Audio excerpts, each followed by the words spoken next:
जैसे इसमें जो वर्तमान राजनीति है इसमें नरेंद्र मोदी बहुत बड़ा नाम है, तो आप नरेंद्र मोदी की तुलना अटल जी से नहीं कर रहे हैं? देखिए, अटल जी नींव थे और मोदी जी वो इमारत के प्राचीर हैं। अटल जी की ही पाठशाला से निकले हुए मोदी। आपके आदर्श कौन है राजनीतिक क्षेत्र में और कानून के क्षेत्र में? आपके आदर्श कौन है? राजनीतिक स्वरूप में मैंने अपने जीवन में जिसको अंकित किया है वो श्रद्धेय अटल बिहारी वाजपेयी जी हैं। चुनौतियां बहुत है रानीगंज के अंदर। आपके लिए चुनौती बाहरी पार्टियों से चुनौती नहीं है, पार्टी के अंदर भी आपको चुनौती मिलेगी टिकट को लेकर। आपको इतने वर्षों का अनुभव है, आपको सबसे बड़ी सीख क्या मिली कानून और राजनीतिक क्षेत्र में? आपको सबसे बड़ी सीख क्या मिली आज अभी तक?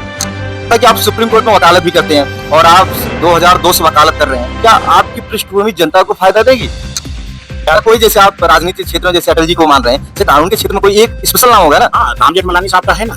मेरे जीवन में अमूलचूल परिवर्तन उन्हीं की देन है, आदरणीय श्रद्धेय राम जेठमलानी।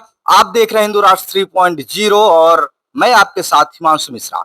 आप हमारे बगल में जो व्यक्ति देख रहे हैं ये सुप्रीम कोर्ट के अधिवक्ता और साथ ही साथ भारतीय जनता पार्टी किसान मोर्चा के पूर्व राष्ट्रीय मंत्री श्री आलोक पांडे जी हैं और अपनी दावेदारी विधानसभा चुनाव 2027 में रानीगंज विधानसभा क्षेत्र से ठोक रहे हैं।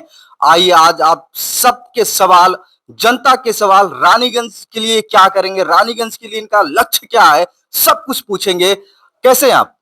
बहुत बहुत धन्यवाद हिमांशु जी। नमस्कार, आपके सभी दर्शकों को नमस्कार। मैं बिल्कुल ठीक हूँ और आपके रिपीट फायर के लिए तैयार हूँ। तैयार हैं? बिल्कुल बिल्कुल, क्योंकि बहुत कठिन प्रश्न पूछे जाएंगे, जनता के बहुत सवाल आए हैं। देखिए, जब समाज और राजनीतिक जो सामाजिक जीवन और राजनीतिक जीवन में जी रहे हैं तो प्रश्न और सवालों से नहीं कतराना है। प्रश्न और सवाल जितना हमारी क्षेत्र की जनता वो हमारे लिए सर माथे है, जो पूछेगी जो कहेगी उस सब का उत्तर मैं देने का प्रयास करूंगा। चुनौतियां बहुत है रानीगंज के अंदर। चुनौती नहीं होती तो मित्र मैं आज रानीगंज की तमाम बाजारें, तमाम घर घर और रानीगंज के इस विधानसभा के एक कोने से दूसरे कोने तक पिछले 1.5 वर्षों से मैं नहीं घूम रहा होता। चुनौतियां बहुत हैं और उस चुनौतियों के लिए मैं तैयार भी हूँ। और आपके लिए चुनौती बाहरी पार्टियों से चुनौती नहीं है, पार्टी के अंदर भी आपको चुनौती मिलेगी टिकट को लेके। देखिए, श्रेष्ठता ये है कि हमारी पार्टी में प्रजातांत्रिक व्यवस्था है और सभी कद्दावर नेता हमारी पार्टी में उस क्षेत्र से हैं और सब अपना अपनी दावेदारी कर रहे हैं। मैं भी अपनी दावेदारी कर रहा हूँ। जो राजनीतिक पार्टी, जो संगठन तय करेगा वही सिर माथे होगा। वो मेरे लिए भी होगा और जो कदावर नेताओं की आप बात कर रहे हैं उनके ऊपर भी वही लागू होगा। लेकिन क्षेत्र की जनता जिस तरीके से अपना प्यार और मेरे समर्पण पे वो अपना प्यार और आशीर्वाद दे रही है, मुझे उम्मीद है कि राजनीतिक दल उन सब जनता की भावनाओं का सम्मान करेगा। तो जैसा कि आप सुप्रीम कोर्ट में वकालत भी करते हैं और आप 2002 से वकालत कर रहे हैं, तो आपने वकालत की शुरुआत 2002 में की थी। लगभग उसी समय आप राजनीति में भी सक्रिय हो गए थे, तो एक साथ दो दोहरी यात्रा आपने कैसे शुरू की? राजनीतिक यात्रा 2002 से ये मान के चलिए कि राजनीतिक स्वरूप में सक्रियता तो छात्र जीवन से ही रही। भाई, केपी कॉलेज में उस जमाने में हम लोग जो है सांस्कृतिक कमेटी होती थी। मतलब आप एबीवीपी से जुड़े हुए हैं? हाँ हाँ, बिल्कुल। एबीवीपी में हम लखनऊ विश्वविद्यालय में एबीवीपी में सक्रिय रहे। आदरणीय वर्तमान समय में जो हमारे जिले के प्रभारी मंत्री हैं दयाशंकर सिंह जी, हम लोग जब पहुंचे हैं तो वहाँ पे अरविंद सिंह समाजवादी छात्र सभा से अध्यक्ष होते थे। उसका संतोष सिंह भाई साहब जो आज विधान परिषद सदस्य हैं वो अध्यक्ष हुए एबीवीपी से। फिर दयाशंकर सिंह जी और बज्जू तक में रहा, 2002 तक में रहा। 2002 में हम लोग आ गए और जब वकालत में आए तो लीगल सेल से जुड़ गए। यहाँ पे आने के बाद तो पटियाला हाउस इकाई का सदस्य हुआ, उसके बाद प्रदेश कार्य समिति का सदस्य हुआ। फिर 2008 से हम राष्ट्रीय लीगल एंड लेजिस्लेटिव सेल था भारतीय जनता पार्टी का, उसका राष्ट्रीय कार्य समिति का सदस्य बन गया। इसमें एक ताल कटोरा में कार्यक्रम हुआ था, उसमें आपकी भूमिका बहुत जबरदस्त थी। तो रानीगंज के दर्शकों को आप बताइए, रानीगंज की जनता को आप बताइए कि उसमें आपकी भूमिका क्या थी? देखिए, जब से भारतीय जनता पार्टी का उद्भव हुआ था, अधिवक्ता लीगल और लेजिस्लेटिव सेल थी, आदरणीय जैन साहब उसके संयोजक होते थे और हमारे देश की पूर्व additional solicitor general Pinky Anand ji संयोजक होती थी। इन सबके साथ मुझे काम करने का सौभाग्य मिला था। हमारे यहाँ से लखनऊ से पूर्व सांसद और सीनियर एडवोकेट राघवेंद्र सिंह जी उस वक्त लीगल सेल के संयोजक होते थे। हम सब लोगों ने तय किया कि जो ये 500-600 लोगों का कार्यक्रम होता है, क्योंकि उस वक्त उद्भव काल था और देश वर्तमान सरकार से त्रस्त था, तमाम तरीके के घोटाले ये वो, राजनीतिक स्वरूप से अधिवक्ताओं में बहुत आक्रोश था। और उस आक्रोश के साथ हम लोग गए और पूरे देश के अधिवक्ताओं को ताल कटोरा में पहली बार अधिवक्ताओं का इतना बड़ा कार्यक्रम राजनीतिक दल के द्वारा हुआ और लीगल और लेजिस्लेटिव सेल के द्वारा हुआ, जिसमें अक्टूबर के माह में वो कार्यक्रम हुआ था। पूरा खचाखच ताल कटोरा भरा हुआ था। वर्तमान समय में उसमें अरुण जेटली जी और रविशंकर प्रसाद जी, कलराज जी, इन सब लोगों का आशीर्वाद उसमें मिला था। तत्कालिक संगठन महामंत्री हमारे रामलाल जी थे, उनका आशीर्वाद मिला था। बहुत बड़ा व्यापक कार्यक्रम था और अधिवक्ताओं में आज भी वो कार्यक्रम याद किया जाता है। तो जैसे आप अधिवक्ता हैं, एक वकील की पृष्ठभूमि और राजनीति में किस तरह मजबूती देगी आपको? आपको क्या लगता है कि वकील की पृष्ठभूमि राजनीति में मजबूती दे? क्योंकि बहुत सारे राजनेता ऐसे देखे जा रहे हैं जहां से आप दावेदारी ठोक रहे हैं, यहाँ से चाहे पूर्व विधायक हो, जैसे पूर्व विधायकों को हम अगर देखें वो भी वकील थे या वकील हैं, उनकी जो एक पृष्ठभूमि थी वो जनता को कोई फायदा नहीं दिया। क्या आपकी पृष्ठभूमि जनता को फायदा देगी? भैया देखिए, अधिवक्ता होना और नेता होना या अधिवक्ता के साथ साथ राजनीति करना, ये एक स्वाभाविक प्रक्रिया है। मैं बार में भी चुनाव लड़ा और चुनाव जीता इसी बार में। और वो तो मेरी मातृभूमि है, मेरा घर है, मेरा परिवार है, जिसने मुझे पाल पोस कर इस काबिल बनाया। जब उनका बच्चा दिल्ली में आके, जहां उनके पास कोई संसाधन नहीं था, उसका अपना कोई चाहने वाला, अपना कोई जानने वाला नहीं था, उस जगह पे उस बार का इलेक्शन मैंने जीता, जिस बार में बड़े बड़े दिग्गज और सुरमा रहते हैं, उस बार में सबसे छोटी उम्र का वाइस प्रेसिडेंट बनने का सौभाग्य मेरे को मिला। तो मेरी राजनीतिक पृष्ठभूमि इससे और मेरी माटी की पृष्ठभूमि से परिलक्षित होती है। दूसरी चीज भाई साहब, आपने कहा कि अधिवक्ता और नेता, तो उन दोनों का कॉम्बिनेशन बहुत अच्छा है और रानीगंज के लिए ये बहुत ही सुखद पहलू होगा। मैं ये नहीं कहता कि पूर्व में जो लोग अधिवक्ता थे, क्योंकि जैसे पूर्व विधायक एक अधिवक्ता, बहुत अच्छे अधिवक्ता भी हैं और अच्छे विधायक भी रहे, उनकी बड़ी तारीफ है रानीगंज में। उनकी बड़ी तारीफ है कि उन्होंने अपने समय में लॉ एंड ऑर्डर बिगड़ने नहीं दिया, किसी के साथ अन्याय नहीं होने दिया। तो उनके अंदर अधिवक्ता के गुण थे और उस अधिवक्ता के गुण के कारण उन्होंने राजनीतिक रूप में विद्वेष की भावना नहीं रखी। लेकिन रानीगंज के अंदर देखा गया जो विधायक हुए हैं, चाहे अधिवक्ता हो या ना हो, उन्होंने आपस में लोगों को लड़ाने का बहुत काम किया है। फर्जी मुकदमे हो गए, ये सब हो गए। देखिए भैया, हम बिना सड़क के गांव वाले लोग हैं और स्कूल की यात्रा हमने नदी के पार करने के साथ करी है।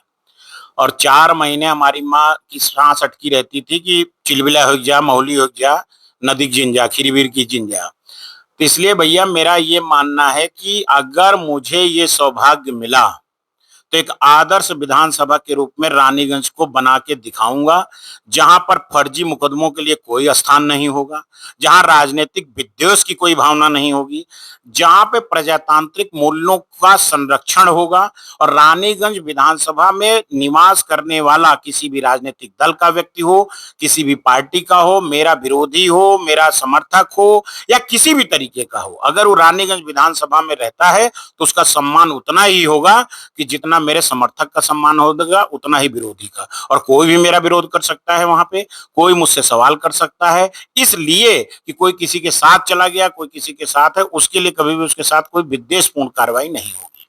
आप सुप्रीम कोर्ट में प्रैक्टिस करते हैं, इतनी व्यस्त कानूनी जिंदगी के बीच राजनीतिक सक्रियता आप कैसे बनाए रखते हैं?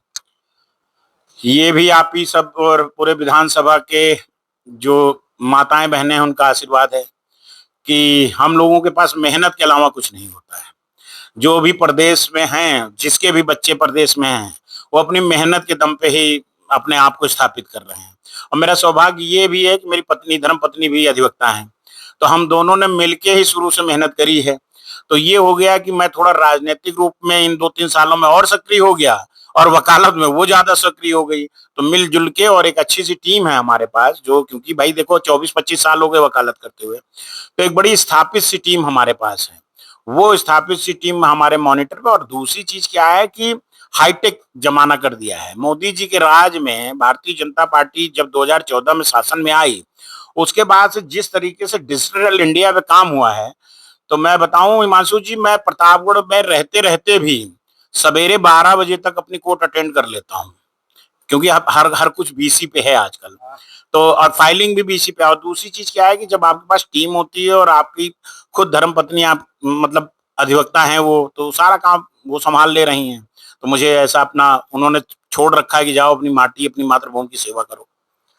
जैसे कि आप बीजेपी किसान मोर्चा में कई वर्षों तक आपका योगदान रहा, आपको क्या लगता है किसानों के सबसे बड़े मुद्दे क्या हैं? जैसे कि मोदी सरकार के खिलाफ लगातार किसान आंदोलन होता रहा, चाहे राकेश टिकैत हो, चाहे जितने किसान संगठन हुए, वो लगातार मोदी सरकार के ऊपर आरोप लगाते रहे कि सरकार किसानों के खिलाफ है, किसानों के खिलाफ है। आपको क्या लगता है? मित्र, ये सरकार जब से देश आजाद हुआ है, अतिशयोक्त नहीं होगी, जब देश आजाद हुआ और आज तक 2014 के पहले गांव के किसानों, मैं एग्रीकल्चर फाइनेंस कमेटी में रहा हूँ।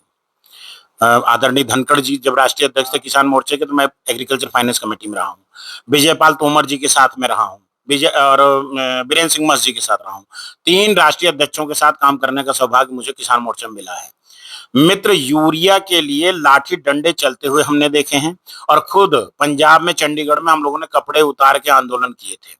इस सरकार का अमूल, जैसे ही सरकार का निर्माण हुआ, सरकार, ये राष्ट्रवादी सरकार और किसानों की सरकार इस देश में जैसे स्थापित हुई, सबसे पहले नीम कोडेड यूरिया हुआ, पहली कैबिनेट के बाद। उससे क्या लाभ हुआ कि यूरिया, उसके बाद लाठी डंडा कभी यूरिया के लिए किसान नहीं किया। उसके बाद असिंचित जमीनें, और 2017-18 से जो किसान सम्मान निधि हुई, ये किसान सम्मान निधि प्रोत्साहन है एग्रीकल्चर को लेके, किसानों को लेके, और अमूल चूल परिवर्तन कृषि के क्षेत्र में हुए हैं ये। और जो आप आंदोलनों की बात कर रहे हैं, वो आंदोलन है जिन्होंने किसान को किसान नहीं रहने दिया। वो लोग आंदोलन कर रहे हैं जो किसानों के नाम पर बहुत व्यापक उद्योग चला रहे हैं, और जबरदस्त राजनीति हो रही किसानों के नाम पे। नहीं, वो इसमें कोई किसान सम्मिलित नहीं है। आप याद करो, जब जब किसान आंदोलन हो रहा था, उसी समय किसी न किसी फसल की बुआई कटाई चल रही थी। तो आम किसान अपन खेत बाड़ी देखेगा कि वो आके सड़कों पे सिर्फ किसानों के नाम पे राजनीति करने वालों ने राजनीति करी है। बाकी जो इस देश में जो कानून, किसानों के लिए जो कानून आ रहा था, भाई साहब, मंडी समितियों के द्वारा और मंडियों पर जो अंकुश है इन बड़े लोगों के द्वारा, जो एक बड़ा संगठन ये लोग चला रहे हैं, इन्होंने मूलभूत किसानों की आवश्यकताओं को छीन के रख लिया है। अगर वो कानून लागू हो गया होता तो आज किसान अपनी चीजों को खुद डायरेक्ट बेचने, खरीद, आज मैं अगर आलू या अपना प्रतापगढ़ देख लो, अगर हम आंवला आज खुद उत्पादित कर लेते हैं और खुद उसको बेच लेते हैं और खुद ही अपनी फैक्ट्री में उसको कुछ बना लेते हैं, तो कितना बेनिफिट होता है। इसी तरीके से आलू, प्याज, सब कुछ आपको मंडी ही जाना पड़ेगा। सही बात है। तो डायरेक्ट, तो ये सब सरकारों ने अमूल, और किसानों के लिए इस सरकार ने, अगर सच में कोई किसान है, अगर आप उससे बात करेंगे तो वो आपको एहसास दे के बताएगा कि मैं किसान हूं, इस बात का सम्मान मुझे भारतीय जनता पार्टी ने दिया है। जैसे आप राष्ट्रीय मंत्री रहे किसान मोर्चा के, आप वो कौन सा निर्णय है जो आप गर्वान्वित आपको महसूस करती है?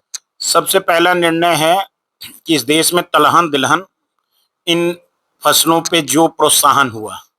दूसरी चीज, जो मिलेट्स, हमारे देश की जो अन्नपूर्णा, हमारे देश को अन्नपूर्णा का जो दर्जा था, जो मेरे देश के मोटे अनाज थे, जो हमारी ताकत थे, उसको संरक्षित, सारगर्भित और प्रोत्साहित करने का काम इस सरकार ने किया। किसान सम्मान निधि, किसानों के लिए सिंचाई की योजनाएं, किसानों के लिए सौर ऊर्जा की योजनाएं, किसानों के लिए उपकरण की योजनाएं, ये सब जो सरकारों ने किया है, और किसान से ही जुड़ा सब है। महिलाएं 70% कृषि में महिलाओं की भूमिका होती है घरों में।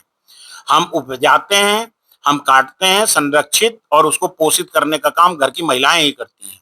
उनसे भी जितनी सारी योजनाएं हैं, सब, इन सब योजनाओं से जो लाभान्वित हुआ है किसान, करोड़ों करोड़ों लोग जो लाभान्वित हुए हैं और भारत की अर्थव्यवस्था में अपना योगदान दे रहे हैं, ये मेरे लिए सबसे गर्व का विषय रहा जब मैं किसान मोर्चे में रहा। और मैं उस ऐसा सौभाग्यशाली व्यक्ति हूं कि जिस दिन किसान सम्मान निधि की घोषणा गोरखपुर में पहली बार हुई थी, उस अधिवेशन का मैं पार्ट था, उस अधिवेशन का मैं डेलीगेट था।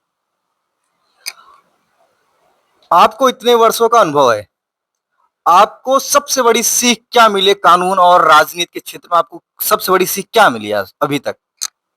देखो, बड़े बुजुर्ग कहते थे कि जो फल वृक्षदार बन जाता है, जो वृक्ष फलदार बनता है ना, उसको झुकना चाहिए, और झुक के वो कितना समाज को दे सकता है। क्योंकि जब वृक्ष लगाया जाता है तो उसमें माली पानी देता है, कोई गुड़ाई करता है, कोई कुछ करता है, कोई कुछ, और जब वृक्ष वो फल देने लगता है तो आज मैं अपने आप को इस योग्यता तक मानने लगा हूं कि मैं हो सकता है अपने क्षेत्र, अपने नौजवानों को कुछ दे सकता हूं। इसलिए मेरा समर्पण और मेरा काम करने का जो तरीका है, वो कुछ कर सकता है, कुछ परिवर्तन ला सकता है। तो उसी दिशा में मुझे बढ़े जाना और मेरी सीख यही है कि मैं हमेशा अपनी जो मूल भावनाएँ हैं हम लोगों की, सदाचार, व्यवहार और समभाव, इसके साथ मुझे आगे बढ़ना है। आज के युवा और वकीलों को, अब जैसे रानीगंज में बहुत सारे वकील हैं, युवा हैं, इनको आप क्या सलाह देना चाहेंगे? सबसे पहले भैया नशे से बचिए। कोई भी अधिवक्ता हो, नौजवान हो, डॉक्टर हो, कोई भी नौजवान हो, क्योंकि नशा एक ऐसा गिरोहबंदी के साथ हम लोगों के ग्रामीण आंचल में पहुंच रहा है, मैंने महसूस किया है। गाँव-गाँव, सड़क-सड़क, गली-मोहल्ले लोग पता ना कौन-सा इंजेक्शन लगा के लोग पड़े रहते हैं। भैया मैं कहता रहा हूँ मैंने महसूस किया है और उन माताओं पिताओं को मैंने सिसकते हुए अकेले में घुटते हुए महसूस किया है। इसलिए मेरी सबसे बड़ी योजना होगी नशा मुक्त, अपराध मुक्त रानीगंज। क्या आप भविष्य में सक्रिय राजनीति में कोई बड़ी भूमिका निभाने की योजना बना रहे हैं?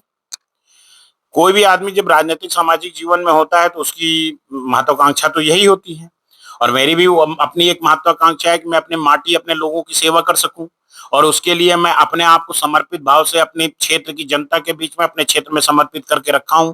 1.5-2 वर्षों से मेरे काम को और लोगों के बीच में रहने को लोग सराह रहे हैं और मेरी दिशा को अप्रिशिएट कर रहे हैं, कह रहे हैं कि हाँ ये अच्छा लड़का है, अच्छी दिशा में काम करता है, अच्छी सोच है। अब आगे देखते हैं, अगर पार्टी ने कोई भूमिका तय करी तो करेंगे। आपके आदर्श कौन है? राजनीति क्षेत्र में और कानून के क्षेत्र में आपके आदर्श कौन है? राजनीतिक स्वरूप में मैंने अपने जीवन में जिसको अंगीकृत किया है वो श्रद्धेय अटल बिहारी वाजपेयी जी हैं और आपने देखा भी होगा कि मैं अपने राजनीतिक जीवन में जब 1 वर्ष मेरे को कंप्लीट हो रहे थे अपनी माटी पे काम करते हुए, पैदा मैं वहीं हुआ।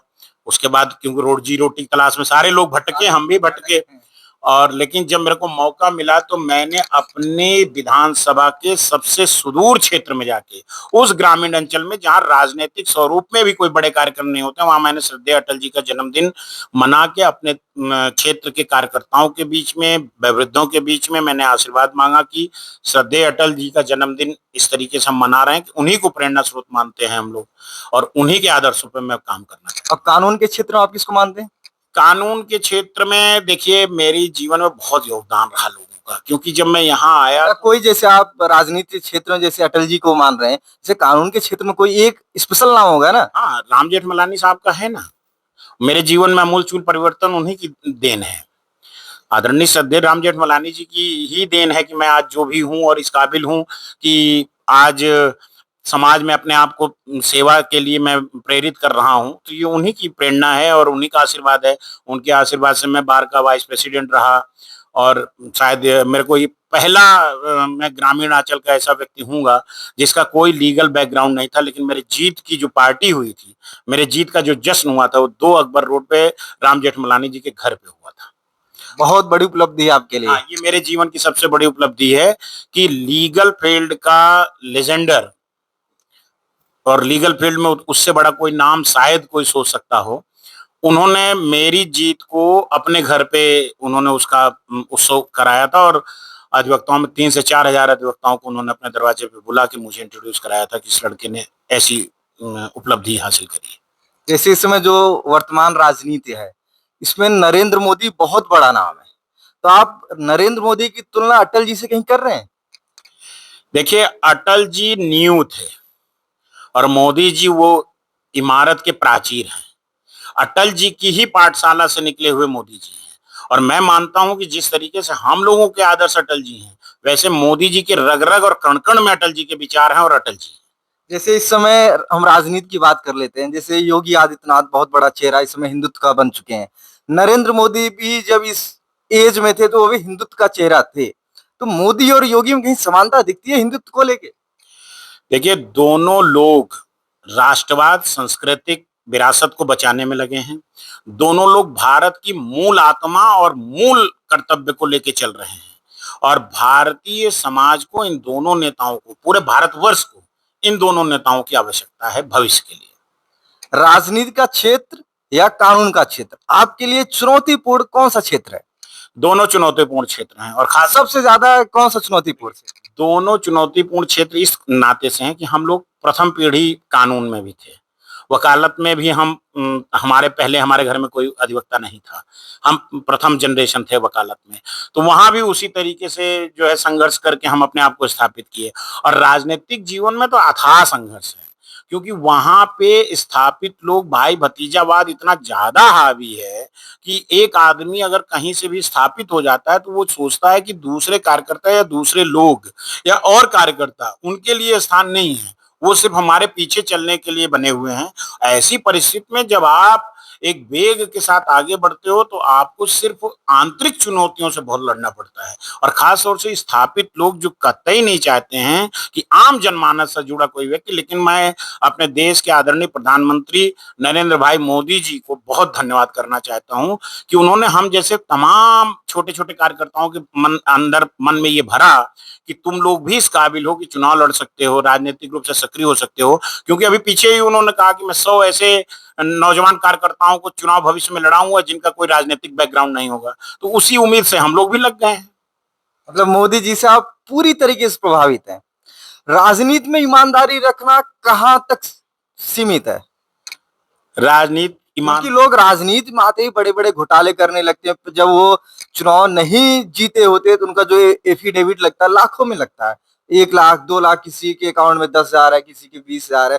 जब वो जीत के दूसरी बार आते हैं तो उनके अकाउंट में करोड़ों या लाखों की रकम होती है। तो ईमानदारी कहाँ गड़बड़ होती है? देखिए भैया, शुचिता और ईमानदारी राजनीति का मूल मंत्र है, लेकिन दुर्भाग्य से रहा कि राजनीति को लोगों ने व्यवसायी का और व्यवसाय का केंद्र बनाया। उसके लिए हम लोग भी दोषी हैं, जनता भी और तमाम व्यवस्थाएं भी। लेकिन मैं अपने विषय में सिर्फ इतना कहूंगा कि मैं जिस दिन अगर मेरे को कोई मौका मिला तो जो मेरा एफिडेविट पहली बार में जाएगा और जो मेरा एफिडेविट 5 वर्ष के बाद जब मौका मिलेगा तब जाएगा, उन दोनों में कोई विसंगतियां नहीं रहेंगी, पहली चीज। दूसरी चीज, लेकिन राजनीति में नेताओं की करनी और कहनी और कथनी में बहुत अंतर होता है। ऐसे बहुत सारे नेता बोले हैं कि आप अरविंद केजरीवाल को देख लीजिए, उन्होंने बोला कि हम अपने बच्चों की कसम खाते हैं कि हम बंगला नहीं लेंगे, गाड़ी नहीं लेंगे। उन्होंने सब कुछ किया। अरविंद केजरीवाल जी में और हम सब में जमीन आसमान का अंतर है। कैसे आप कह सकते हैं कि आप में और अरविंद केजरीवाल में अंतर है? वो एक व्यवस्था जनित व्यक्ति थे, हम लोग परिस्थिति जनित व्यक्ति हैं। हम लोगों ने परिस्थितियों से लड़ के यहाँ तक पहुंचे हैं। हमें पता है कि एक अच्छा अस्पताल ना होने की वजह से अपने घर का व्यक्ति कैसे खोया जाता है। हमें पता है कि जब हम प्रयागराज के रास्ते पे एम्बुलेंस में होते हैं और जब हमारा अपना जो है जब इस दुनिया से चला जाता है, वो दर्द हमें पता है। केजरीवाल जी को ये दर्द नहीं पता था। दूसरी चीज क्या है, जीवन जीने की जो व्यवस्था होती है, हम लोगों ने जीवन अपना संघर्ष के साथ ही शुरू किया है, और हम कभी भी नहीं चाहेंगे कि हमारे लोग, जो लोग हम पर भरोसा कर रहे हैं, जो लोग हमको आशा की दृष्टिकोण से देख रहे हैं, मैं वो कभी नहीं चाहूंगा कि मैं अपना विकास करता फिरूं। मैंने अपने जीवन में अपने लक्ष्य भर का, मेरी जो क्षमता थी, मैं उस भर का, अपने भर का मैंने कमा लिया है। अब मेरा शेष जीवन में, ये आपके चैनल पे ही नहीं बोल रहा हूं, मैं पिछले 2 वर्षों से सारे दुर्गा पंडालों में, सारे रामलीला में, सारे उसमें मैंने हर जगह यही बोला है कि जिस दिन मैं आचरण विहीन हो जाऊं, जिस दिन मैं औरों की तरह दिखने लगूं, उस दिन मेरा कान पकड़ के हटा देना, क्योंकि मैं याचक की भूमिका में आपके पास आया हूं। मैं सेवा करने के लिए याचना स्वरूप में आप लोगों के पास आया हूं कि मैं आपका याचक हूं, मैं आपकी सेवा करना चाहता हूं। मुझे सेवा भाव से स्वीकार कीजिए, और सेवा जब तक करता रहूं तब तक ही स्वीकार कीजिए। मुझे सामंतवाद नहीं चलाना है, मुझे सामंती नहीं बनना है, ना मुझे पैसे का लोभ है, और ना मैं इस, और ये अभी क्या होगा, अभी तो मैं किसी काबिल हूं नहीं, सामाजिक जीवन ही जी रहा हूं। तो अगर मैं बोलता भी हूं तो लोग सोचेंगे ये अगर मुझे कभी मौका मिला तो मैं स्थापित करके दिखाऊंगा कि एक आदर्श राजनीतिक जीवन कैसे जिया जाता है। तो ये थे हमारे साथ आलोक पांडे जी, जो भारतीय जनता पार्टी से उत्तर प्रदेश के रानीगंज विधानसभा से अपनी दावेदारी ठोक रहे थे। आप